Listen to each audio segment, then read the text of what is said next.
Keimanan seseorang itu ditentukan dengan tawakal. Semakin kuat tawakalnya kepada Allah Azza wa Jal, berarti semakin kuat imannya kepada Allah. Semakin lemahnya tawakal dia kepada Allah, berarti semakin lemahnya imannya dia kepada Allah Subhanahu wa ta'ala. Ada beberapa kisah yang menarik seputar tawakal. Namun sebelumnya kita akan mengetahui apa itu tawakal. Tawakal secara bahasa adalah al-i'timadu 'alal ghairi fi amrin ma. Seseorang menyandarkan kepada orang lain pada perkara tertentu. Itu secara bahasa. Adapun secara istilah, sidqu i'timadil qalbi 'ala Allah ta'ala fisti jelabi al-masalihi wa daf'il madari min umuri dunya wal akhirah. Sidqu i'timadil qalbi, kejujuran penyandaran hati ala Allah kepada Allah di dalam meraih maslahah dan juga mencegah madarat dari perkara-perkara dunia ataupun akhirat. Dari definisi ini kita tahu bahwa tawakal adalah menyandarkan secara mutlak hati kita kepada Allah Subhanahu wa ta'ala di dalam meraih sebuah manfaat ataupun mencegah sebuah madarat. Dahulu ada satu kisah yang cukup menarik. Ada ulama salaf namanya Hatim At-Tai, Hatim Al-Asam. Hatim Al-Asam ini adalah seorang alim, abid dan zahid. Orangnya alim, orangnya juga ahli ibadah, dan orangnya juga sangat zuhud, dan itu sangat dikenal sampai ke telinga para penguasa. Hatim Al-Asam. Jadi suatu ketika Hatim Al-Asam ini ingin berangkat haji. Dia kumpulkan seluruh keluarganya, istrinya dan seluruh anak-anaknya, kemudian mengemukakan keinginannya bahwa dia ingin berangkat haji. Tapi seluruh keluarganya menolak dan mengatakan, kalau engkau berangkat, lalu siapa yang akan mencukupkan kehidupan kami di sini? Lah kebetulan Hatim Al-Asam ini memiliki anak perempuan yang salehah. Dari semua anak-anaknya, ada pula satu anak perempuannya yang sangat salehah. Ketika seluruh keluarganya khawatir dengan kehidupannya kalau ditinggal oleh Hatim Al-Asam, maka anak putrinya yang satu ini mengatakan, ya abi idhab falasta birazi. Wahai ayahku, kalau engkau ingin berangkat haji, berangkat sana, karena engkau bukan zat pemberi rizki untuk kami. Maka kemudian Hatim Al-Asam pun merasa tenang dengan salah satu putrinya ini. Berangkatlah Hatim Al-Asam ini untuk melaksanakan haji. Dan kita tahu bahwa haji di zaman dulu itu kan bukan haji seperti hari ini, berbulan-bulan. Kemudian setelah Hatim Al-Asam ini berangkat meninggalkan keluarganya, maka keluarganya mulai cemas-cemas dan menyalahkan salah satu putrinya ini dan mengatakan bahwa ini semua gara-gara kamu. Coba kamu tidak mengatakan pergilah, tentu kehidupan kami tidak susah seperti ini. Lalu apa yang kita akan makan nanti setelah habis bekal ini? Maka akhirnya putrinya di malam hari dia pun tahajud. Kemudian setelah sholat dia berdoa kepada Allah Subhanahu wa ta'ala dan mengatakan, ya Rabb, engkau sudah membiasakan kepada kami dengan rizki, dengan keberadaan ayah kami di tengah-tengah kami, maka janganlah hinakan diriku di tengah-tengah keluargaku. Ma'asyiral muslimin yang dimuliakan Allah Azza wa Jalla, rupanya doa sang putri Hatim Al-Asam ini melesat ke langit dan didengar oleh Allah Subhanahu wa ta'ala. Kebetulan pemimpin daulah di zaman itu sedang berputar-putar melihat-lihat daerah bersama para pejabat dan para prajuritnya. Kemudian tiba-tiba sampai di depan rumahnya Hatim Al-Asam ini. Tiba-tiba sang raja, sang khalifah atau sang penguasa bersin dengan sangat keras sekali. Kemudian sang raja mengatakan kepada salah satu ajudannya, tolong carikan air untuk. Akhirnya sang ajudan pun kemudian mencari rumah yang bisa dimintai air untuk minum. Rupanya ajudan ini sampai pula di rumah Hatim Al-Asam ini. Kemudian dengan senang hati keluarga Hatim Al-Asam pun memberi air bersih untuk diberikan minum kepada penguasa tadi. Setelah minum, subhanallah, tiba-tiba kemudian dia merasa segar, sehingga merasa heran minuman yang ia minum itu kok menyegarkan badannya.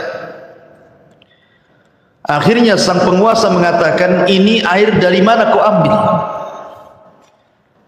Maka sang ajudan mengatakan, dari rumah yang katanya namanya adalah Hatim Al-Asam. Maka sang penguasa kemudian heran, apakah yang dimaksud Hatim Al-Asam adalah seorang abid yang masyhur, seorang ahli ibadah yang masyhur, seorang ahli zuhud yang masyhur? Maka orang-orang mengatakan, ya, dialah Hatim Al-Asam yang kau maksud. Maka sang penguasa mengatakan, kalau begitu di mana dia? Saya ingin berjumpa dengan dia. Maka orang-orang di sekitarnya mengatakan, Hatim Al-Asam sedang pergi haji dan dia meninggalkan keluarganya. Maka tiba-tiba kemudian sang penguasa ini mengatakan kepada para ajudannya, para prajuritnya, sungguh karena dia sedang berangkat haji, maka kita harus memuliakan keluarganya. Kemudian sang penguasa pun mengeluarkan beberapa uang dinar, kemudian mengatakan, maka siapa yang mencintai diriku, kalian harus mengikuti apa yang kulakukan. Akhirnya kemudian para ajudan raja yang lainnya pun mengeluarkan uang dinar, kemudian dikumpulkan, kemudian diserahkan kepada keluarga Hatim Al-Asam ini. Maka dia mendapatkan harta yang paling banyak yang ada di kampung itu. Lihat bagaimana Allah Subhanahu wa ta'ala mengabulkan doa anak putri Asam ini, Hatim Al-Asam. Kemudian setelah sang penguasa pergi bersama ajudan yang lainnya, tiba-tiba kemudian anak perempuan Hatim Al-Asam ini menangis. Kemudian keluarganya mengatakan, ya fulanah, kenapa kau menangis? Kita mendapatkan harta banyak dari penguasa. Kemudian anak putrinya mengatakan kepada keluarganya, subhanallah, ada seorang makhluk yang memandang kita, kemudian kasihan dengan kita, kemudian dia pun memberikan kekayaan kepada kita. Ini baru satu makhluk. Bagaimana kalau yang memandang kita bukan makhluk, tetapi Khalik, Allah Subhanahu wa ta'ala? Maka kekayaan mana lagi yang lebih melimpah dibandingkan yang Allah anugerahkan kepada kita? Dari kisah ini, Bu, kita diajarkan tawakal. Wa man yatawakkal 'ala Allah fahuwa hasbuh. Barang siapa yang bertawakal kepada Allah, maka cukuplah Allah sebagai pelindung kita. Tidak perlu khawatir. Kemudian kisah yang lain, di zaman Amirul Mukminin Umar bin Khattab radhiyallahu anhu. Umar bin Khattab radhiyallahu anhu berjumpa dengan seorang bapa yang sedang menggandeng putranya. Umar pun heran, kenapa ada anak yang mirip sekali wajahnya dengan ayahnya, mirip, kurang lebih fotokopiannya. Sehingga kemudian Umar bin Khattab radhiyallahu anhu bertanya kepada sang ayah ini, kenapa sampai mirip tuh anaknya dengan dia? Akhirnya kemudian sang ayah bercerita di hadapan Amirul Mukminin Umar ibn al-Khattab radhiyallahu anhu. Apa kisahnya? Dia mengatakan, ya Amirul Mukminin, dahulu aku punya istri yang sedang hamil dan mengandung, dan ketika itu kehidupan kami serba kekurangan. Maka aku mengatakan kepada istriku yang sedang hamil, akan niatku untuk bekerja di tempat yang cukup jauh. Istriku melarang karena tahu dia dalam kondisi hamil, tidak mau ditinggalkan diriku. Maka akhirnya kemudian aku tenangkan istriku dan kuletakkan tanganku di perutnya, dan aku katakan, ya Allah, astaudiukallah, aku titipkan anakku ini kepadamu ya Allah. Jadi sang ayah ini mengatakan kepada istri yang sedang hamil dan meletakkan tangannya dan mengatakan, ya Rabb, aku titipkan anakku yang ada di perut istriku kepada Allah. Kemudian dia pun pergi. Setelah kemudian beberapa bulan yang harusnya istrinya sudah melahirkan, dia pun pulang dan dia ingin menyaksikan kelahiran putranya. Tetapi sesampainya di rumah, tiba-tiba rumahnya penuh sesak dengan orang. Kemudian dia bertanya, ada apa ini? Maka kerabatnya mengatakan, istrimu sudah meninggal dunia. Maka dia pun mengatakan, inna lillahi wa inna ilaihi raji'un. Kemudian keluarga ini menceritakan kepada sang suami ini dan mengatakan, tahukah kamu bahwa ada peristiwa yang luar biasa yang terjadi kepada istrimu saat meninggal? Maka meninggal dunia, kemudian kami kuburkan bersama anakmu yang ada di perutnya itu, karena kami sangka dua-duanya meninggal dunia. Setelah kami kuburkan, tiba-tiba di hari pertama kuburannya keluar asap. Kemudian di hari kedua keluar asap lagi. Kemudian di hari ketiga keluar asap lagi. Maka kami heran. Akhirnya kami gali kuburan istrimu.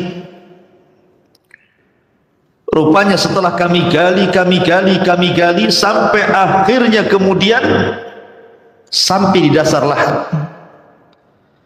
Maka kami melihat istrimu sedang terduduk dan di hadapannya ada bayimu yang baru melahirkan. Subhanallah, istrinya tetap mati, menyelamatkan.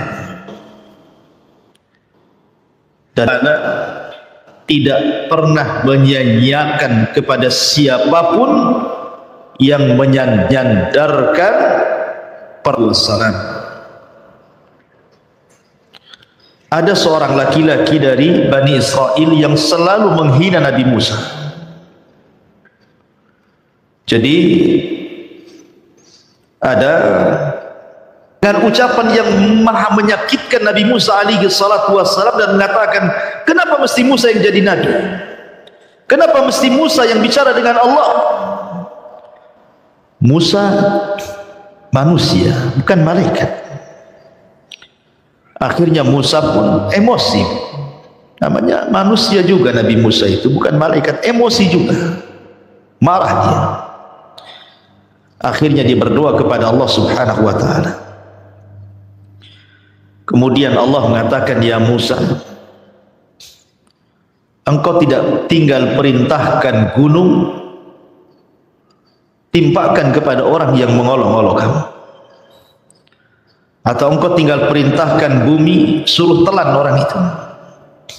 Atau engkau tinggal perintahkan lautan suruh ditimpakan lautan ke kepalanya? Terserah makhluk mana yang kau perintahkan, aku akan perintahkan makhluk itu menurut kata-kata.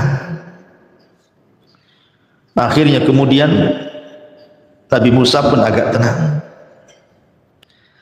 Tiba-tiba kemudian dia berjumpa lagi dengan orang yang bicara seperti itu lagi. Hei Musa, kenapa mesti engkau yang jadi Nabi dan Rasul? Hei Musa, kenapa mesti engkau yang bicara dengan Allah, kenapa bukan yang lainnya? Akhirnya Musa pun memerintahkan bumi dan mengatakan, ya ard ibla'i, wahai bumi telanlah orang ini. Akhirnya kemudian orang ini pun ditelan bumi. Tiba-tiba bumi kemudian belah, kemudian dia dan kekayaannya masuk ke dalam bumi. Kemudian dia mengatakan, ya Musa, aku bertobat, aku tidak akan mengolok-olok kamu, tapi selamatkan aku. Maka Musa mengatakan, wahai bumi telan dia. Akhirnya dia semakin dalam ke dalam bumi dan dia berteriak-teriak, ya Musa, tolong aku. Sampai akhirnya bumi pun menenggelamkan dirinya dan seluruh kekayaannya. Wa khasafna bihi wa bidarihil arda, kami tenggelamkan dia dan seluruh kekayaannya ke dalam bumi. Kemudian Allah katakan kepada Musa, ya Musa, kalau seandainya dia yang ditenggelamkan diriku mengucapkan ya Allah bukan ya Musa, niscaya aku akan selamatkan dia. Kalau seandainya dia mengucapkan ya Allah bukan ya Musa, niscaya aku akan selamatkan dia. Tapi karena dia memanggil-manggil Musa bukan memanggil-manggil Allah, maka dia tidak selamat. Dari sini kata para ulama, lihat, siapapun yang meminta kepada Allah, menyandarkan diri kepada Allah, tawakal kepada Allah, ya Rabb, maka pasti Allah subhanahu wa ta'ala akan menjadi pelindungnya. Lah inilah hakikat daripada tawakal. Ini kisah-kisah tadi itu bicara tentang hakikat tawakal. Nabi SAW mengatakan, lau antum tatawakkaluna ala Allah haqqa tawakkuli laruziktum kama yurzaqut tayr. Kalau kalian betul-betul tawakal kepada Allah subhanahu wa ta'ala, niscaya kalian akan diberikan rizki seperti burung Allah berikan rizki. Yaghdu himasan taghdu himasan wa taruhu bitana. Dia pergi dalam kondisi lapar, pulang dalam kondisi kenyang. Begitulah hakikat daripada tawakal. Orang yang kuat tawakalnya kepada Allah, dia tidak pernah takut kepada siapapun kecuali kepada Allah. Tetapi orang yang kurang tawakalnya kepada Allah, pasti dia banyak takutnya. Takut masa depannya, takut akan kehidupan anak-anaknya, takut akan kehidupan ekonominya, takut akan segala-galanya. Bagaimana nanti anak-anaknya, bagaimana nanti kehidupannya, bagaimana nanti makan minumnya, dan begitu seterusnya. Orang yang tidak pernah tawakal hidupnya kepada Allah dan menyandarkan kepada makhluk, maka tidak akan mendapatkan ketenangan selamanya. Ketika seorang istri hanya menyandarkan kehidupannya kepada suami bukan kepada Allah, maka hidupnya tidak akan tenang. Sandarkan kepada Allah bukan kepada suami. Suami itu hanya sebab saja. Ma'asyiral muslimat yang dimuliakan Allah subhanahu wa ta'ala, di sini mu'alif rahimahullahu ta'ala mengatakan, wa 'alallahi fatawakkalu in kuntum mu'min. Kepada Allah lah kalian bertawakal jika kalian betul-betul orang-orang yang beriman. Kemudian juga Allah mengatakan, innamal mu'minuna alladzina idza dzukirallah wajilat qulubuhum. Wa idza tuliyat alaihim ayatuhu zadatkum imana wa ala rabbihim yatawakkalun. Sesungguhnya orang-orang yang beriman adalah orang-orang yang apabila disebut-sebut Allah bergetar hatinya, dan apabila dibacakan pada mereka ayat-ayat Allah bertambah keimanannya, dan juga atas Rabb mereka bertawakal kepadanya. Di sini juga menunjukkan bahwa sifat orang-orang yang beriman adalah orang-orang yang senantiasa bertawakal kepada Allah Subhanahu wa ta'ala. Perintah tawakal di dalam Islam itu mencakup segala perkara. Bahkan saat tidur saja, Bu, saat ibu tidur, Nabi SAW mengajarkan satu doa yang isinya tawakal semua. Apa kata Nabi SAW dari hadis Bara bin Azib radhiyallahu anhu? Kata Nabi SAW, "Idza ataita madja'aka fatawadda'a wudu'aka lis-shalah, thumma taji 'ala syikil ayman."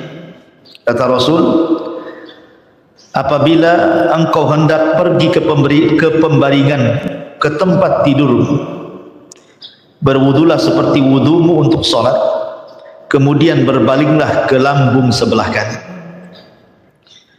Tsumma qul, kemudian katakan, Allahumma aslamtu wajhi ilaika wa fawwadtu amri ilaika wa aljahtu dhahri ilaika raghbatan wa rahbatan ilaika la malja'a wa la manja minka illa ilaika amantu bi kitabika alladhi unzil wa bi nabiyyika alladhi ursil fa in mitta min lailatika fa anta 'alal fitrah waj'al kunna akhira ma tatakallamu bih. Dalam riwayat, fa in mitta 'alal fitrah fa in ishta 'ala khairi. Kata Nabi SAW, apabila sudah wudumu untuk sholat, kemudian engkau membaringkan dirimu ke lambung sebelah kanan, kemudian engkau berkata, Ya Allah, aku serahkan wajahmu kepadamu, aku serahkan urusanku kepadamu, aku serahkan punggungku kepadamu, rasa harap dan takut hanya kepadamu. Tidak ada tempat lari dan tidak ada tempat selamat kecuali kepadamu. Aku beriman dengan kitabmu yang kau turunkan, dengan nabimu yang kau utus. Maka jika kita sudah membaca ini, kata Rasul, kalau engkau mati dan tidak hidup lagi besoknya, maka engkau mati di atas fitrah. Tapi kalau engkau dihidupkan, maka engkau hidup di atas kebaikan. Lihat, di dalam hadis ini Nabi SAW mengajarkan kepada kita, hatta dalam masalah tidur sekalipun, Bu, kita disuruh untuk bertawakal kepada Allah dengan menyerahkan kehidupan kita saat tidur kita kepada Allah.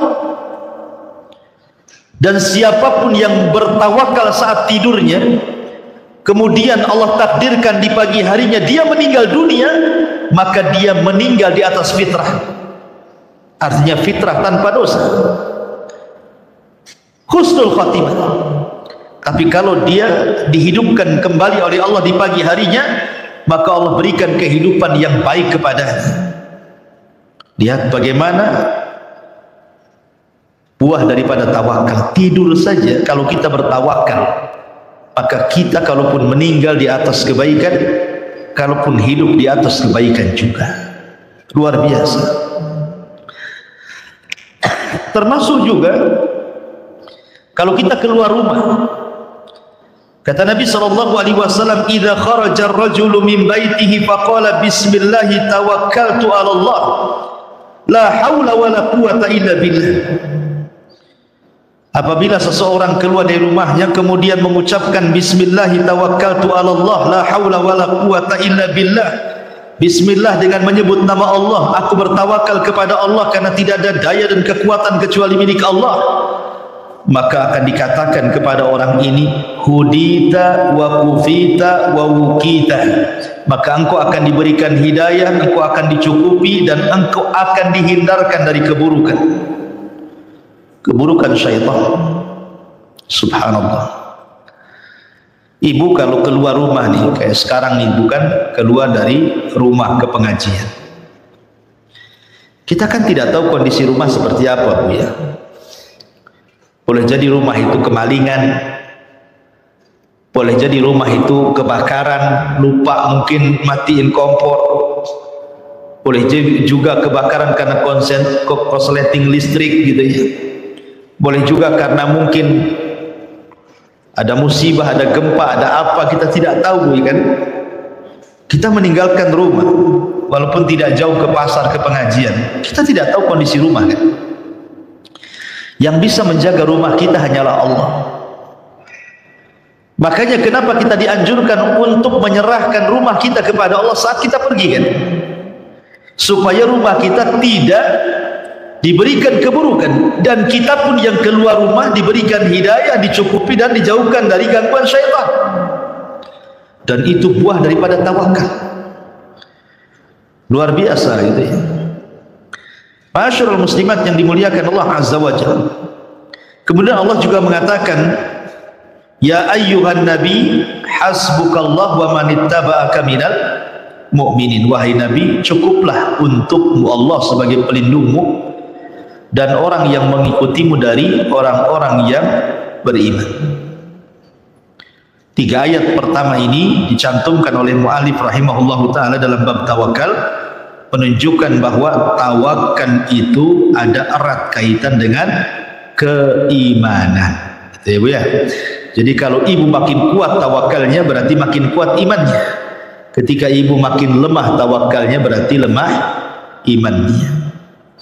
Kemudian setelah itu Allah Subhanahu wa taala berfirman, wa man yatawakkal 'alallah fa huwa hasbuh. Barang siapa yang bertawakal kepada Allah, maka cukuplah Allah sebagai pelindungnya. Kemudian mu'alif mencontohkan kisah tentang Ibrahim alaihi salatu wassalam dan kisah Rasul kita Muhammad sallallahu alaihi wasallam. Bagaimana kisah kedua Nabi ini? Dikisahkan dari Abdullah ibn Abbas radhiyallahu anhu maqala, hasbunallah wa ni'mal wakil.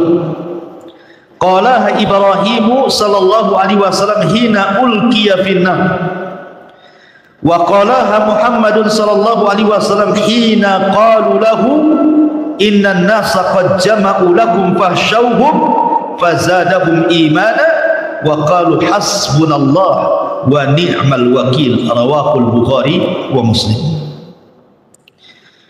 Dari Abdullah ibn Abbas radhiyallahu anhu mengatakan, cukuplah Allah sebagai pelindung kami karena dia sebaik-baik pelindung. Kata-kata ini hasbunallah wa ni'mal wakil diucapkan Ibrahim ketika dia dilempar ke dalam api, dan diucapkan oleh Muhammad sallallahu alaihi wasallam ketika dikatakan kepadanya sesungguhnya manusia sudah berkumpul hendak menyerang, takutlah kepada mereka. Maka bertambahlah keimanan dan mengatakan, cukuplah Allah sebagai pelindung kami karena dia sebaik-baik pelindung. Jadi begini kisahnya. Ketika Ibrahim alaihi salatu wassalam diponis oleh penguasa Babil gara-gara menghancurkan berhala-berhala di zaman itu, dengan ponis dibakar hidup-hidup, maka sang penguasa Babil kemudian memerintahkan agar setiap rumah menyumbangkan 1 ikat kayu. Akhirnya kemudian kayu itu dikumpulkan di depan istana sehingga membumbung sampai setinggi istana. Maka mulailah dibakar kayu itu sampai kemudian apinya melebihi besarnya dan tingginya istana. Saking besarnya api itu. Kemudian Ibrahim alaihi salatu wassalam mulai dilempar dari manzani ke kobaran api itu.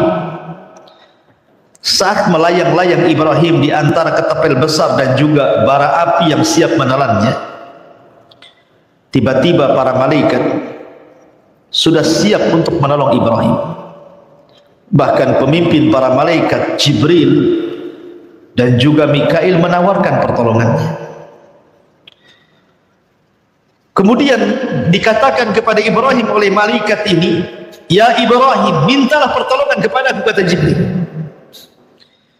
Tetapi Ibrahim mengatakan, "Amma ilaika fala wa amma ilallahi fabala." Adapun harus meminta pertolongan kepadamu, wahai Jibril, wahai Mikail, wahai para malaikat, tidak. Aku tidak akan meminta pertolongan kepada malaikat manapun. Tetapi kalau harus meminta pertolongan kepada Allah, kata Ibrahim, amma ilallah fabala. Adapun kepada Allah, ya, aku hanya meminta pertolongan kepada Allah Subhanahu wa ta'ala. Kemudian Ibrahim mengatakan, hasbunallah wa ni'mal wakil. Cukuplah Allah sebagai pelindungku dan dialah sebaik-baik pelindung. Ketika Ibrahim mengucapkan kalimat ini saja, maka Allah katakan kepada Ibrahim, kul ya naru kuni bardan wa salaman ala Ibrahim. Ya Ibrahim, katakan kepada api, wahai api, jadilah dingin, selamatkan Ibrahim. Jadilah dingin, selamatkan Ibrahim. Akhirnya kemudian setelah api menelan Ibrahim, ada yang mengatakan 3 hari, ada yang mengatakan 40 hari, wallahu a'lam. Setelah api padam, tiba-tiba kemudian manusia melihat rupanya Ibrahim masih hidup. Lihat bagaimana thamratu at-tawakkal. Ini disebut dengan buah daripada tawakal. Allah selamatkan Ibrahim karena tawakal dia kepada Allah Azza wa Jalla. Karena belum tentu kalau dia menyandarkan kepada para malaikat dia selamat. Tapi ketika dia menyandarkan kepada Allah zat penyelamat, maka Ibrahim pun diselamatkan. Lah ucapan yang sama, hasbunallah wa ni'mal wakil, itu pun diucapkan kepada Nabi oleh Nabi SAW saat Rasul mengalami kekalahan perang di perang Uhud. Kan perang Uhud itu kan kaum muslimin kalah. Rasul dihabarkan mati tetapi masih hidup. Akhirnya kemudian kaum muslimin banyak yang tunggang langgang lari dalam perang Uhud itu. Kemudian para sahabat pun setelah mengalami kekalahan, mereka pulang ke kota Madinah. Karena orang-orang musyrik Arab ini, Quraisy ini merasa bangga menang, mengalahkan Rasul dan pasukannya. Akhirnya kemudian dia ingin menghabisi Rasul dan pasukannya dengan mengirim pasukan yang jauh lebih besar dan ingin menyerang mereka di sebuah tempat namanya Hamrul Asad. Kemudian Abi Sufyan sebagai pemimpin mengatakan kepada seseorang yang dihantarkan untuk mengantarkan berita kepada Rasul, katakan kepada Muhammad bahwa kami orang-orang kafir Quraisy sudah menyiapkan pasukan besar untuk menyerang kedua kalinya setelah Uhud. Maka dihabarkan kepada Rasul bahwa orang-orang Quraisy sudah berkumpul dengan pasukan yang besar. Tetapi Rasul mengajarkan kepada para sahabat untuk tidak ciut, tidak takut. Maka bertambahlah keimanan Rasul dan kaum muslimin, dan mereka pun mengatakan hasbunallah wa ni'mal wakil. Cukuplah Allah, karena Allah lah sebaik-baik pelindung. Akhirnya mereka pun bergerak ke Hamrul Asad. Rupanya orang-orang Quraisy pun ketakutan dan pulang kembali ke Quraisy. Lihat bagaimana Allah berikan kekuatan kepada pasukan Nabi SAW yang kuat tawakalnya kepada Allah Subhanahu wa ta'ala. Inilah dalil-dalil yang dicantumkan oleh muallif tentang masalah tawakal. Tetapi di sini yang ingin saya katakan, kenapa muallif mencantumkan bab ini dan berkaitan dengan tauhid, bahwa kita tidak boleh tawakal kecuali kepada Allah. Karena banyak di masyarakat nih Bu ya, ada orang tawakal kemana? Ke orang-orang mati, ke kuburan-kuburan para wali, ke kuburan orang-orang soleh, tawakal kepada mereka. Datang ke kuburan berziarah itu bukan untuk mengingat kematian atau berdoa Bu ya, malah minta di situ, minta sesuatu kepada yang ada di kuburan, minta rizki, minta jodoh, minta usahanya dilancarkan, minta jabatannya dinaikkan, dan begitu seterusnya. Ini tawakal syirik namanya. Tidak boleh bertawakal kepada selain Allah. Makanya Rasul mengajarkan kepada Mu'adz bin Jabal radhiyallahu an, idza sa'alta fas'al, kepada Mu'adz, idza sa'alta fas'alillah wa idza sta'anta fasta'in billah. Kalau minta, mintalah kepada Allah. Kalau minta pertolongan, mintalah pertolongan kepada Allah. Jangan kepada kuburan, jangan kepada makhluk yang tidak sanggup memberikan apapun. Dahulu ada seorang alim, seorang ulama, dia mengarang kitab tafsir dengan catatan tangannya.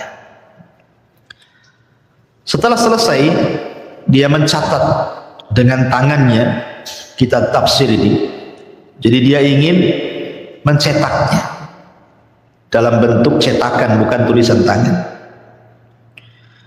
Akhirnya kemudian dia pun ingin berangkat ke kawannya yang jauh di sana. Kebetulan kawannya itu orang kaya. Mudah-mudahan dengan kekayaannya bisa menyisihkan uangnya untuk mencetak kitab tafsir yang dikaryanya lewat tulisan itu. Akhirnya di tengah jalan kemudian dia berjumpa dengan orang. Kemudian ditanya, hendak pergi ke mana wahai fulan? Maka dia mengatakan, aku hendak pergi ke kawanku. Kebetulan saya punya karya tafsir dengan catatan tanganku dan ingin dicetak. Mudah-mudahan kawanku punya uang dan bisa mencetak dengan uangnya, dan kita bisa membagi hasilnya. Akhirnya orang ini mengatakan, ya fulan, coba tafsirkan satu ayat kepadaku. Iyyaka na'bud wa iyyaka nasta'in. Hanya kepadamu ya Rabb kami beribadah, dan hanya kepadamu ya Rabb kami meminta pertolongan. Akhirnya setelah dia mentafsirkan dua ayat itu, dia pun berpikir dalam hatinya, bodoh sekali diri. Kenapa aku meminta pertolongan kepada teman? Akhirnya tidak jadi dia. Dia pulang lagi ke rumahnya. Dia berdoa kepada Allah Azza wa Jalla, mudah-mudahan Allah Subhanahu wa taala mengirimkan kepadanya orang yang mau mencetak kitabnya. Akhirnya kemudian datanglah beberapa hari setelahnya orang yang memang mencari-cari karya-karya orang untuk dicetak kemudian dibagi hasil. Sampailah kemudian orang ini ke rumah orang yang mengarang kitab tafsir itu. Akhirnya kemudian berjumpa, kemudian sepakat untuk dicetak dan bagi hasil. Akhirnya pun dicetak dan luar biasa. Bagaimana di sini diajarkan bahwa jangan meminta pertolongan kecuali kepada Allah, karena Allah lah yang akan menolong hamba-hambanya.